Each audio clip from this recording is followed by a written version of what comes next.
flour and batter separate. Told the other cooks, don't touch this. That's Keith's batter. It's Keith's flour. I'm like, sick, man. Dude's got my back. So I go in and we start doing our thing. We put down some French fries, we make some biscuits, whatever. And then comes a point and I say, hey, Tony, I think I'm ready. I think it's time to do this. Tony, you sure, man? You sure? I go, now's as good as ever, man.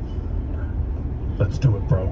And then Tony, to my surprise, takes me by the wrist and gently walks me over to the batter and then lowers my hand in for me.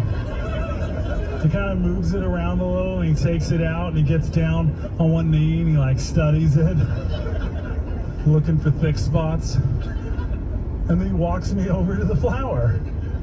He puts it in, he lovingly pats it on both sides, like the way those cooks on TV handle a chicken breast, you know, just so lovingly.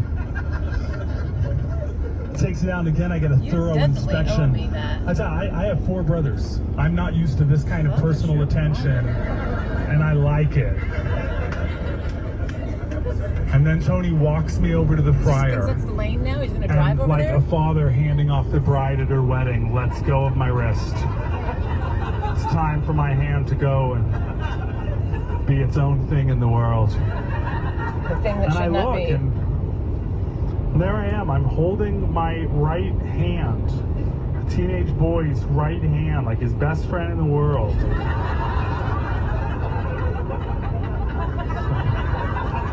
It's a clean set.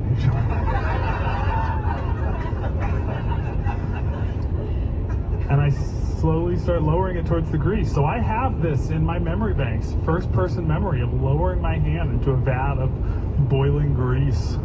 Can't wait for that to kick back around during senility. How you doing, Grandpa? Did I ever tell you about the time I fried my hand? I went out on a date with this guy. Double the meds.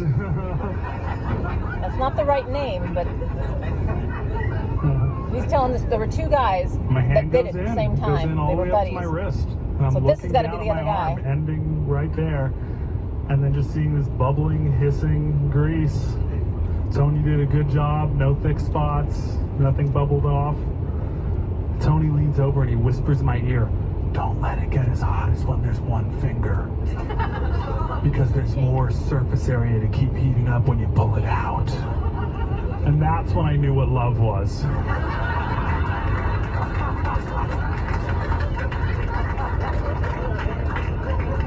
I followed his advice. I pull my hand up out of the grease. I shake it off so none drips down my arm, because, you know, safety first.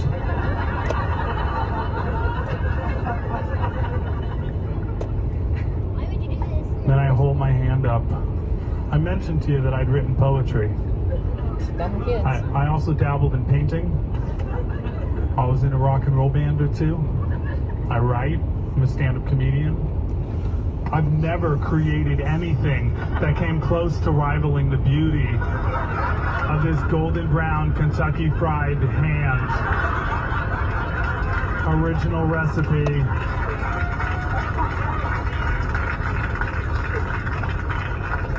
I looked at Tony and he wipes away a tear in his eye.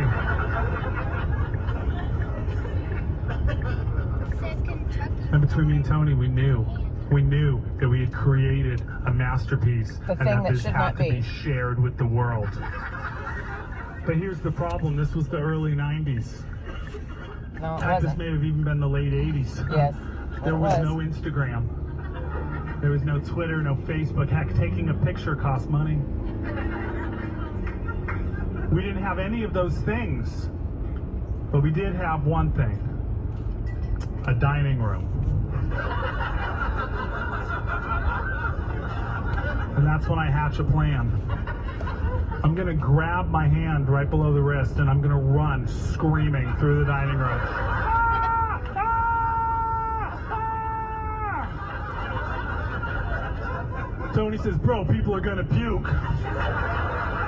I said, "Puke? People are gonna pass out, dude. I almost passed out. It's just your finger. Bodies are gonna hit the floor." And this isn't us talking each other out of it. This is us getting pumped.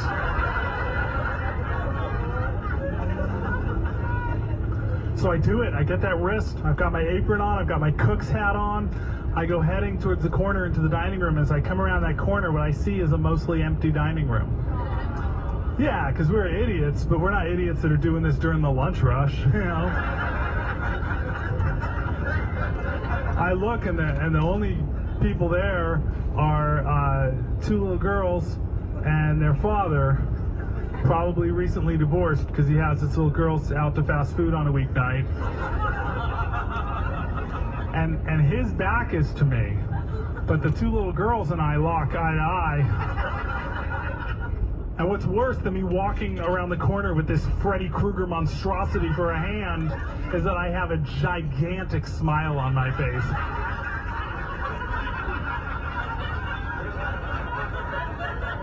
And as I see their terrified little faces, my hilarious joke all of a sudden doesn't seem that funny anymore. And I just go back into the kitchen, which seemed like the right thing to do, but was totally not the right thing to do.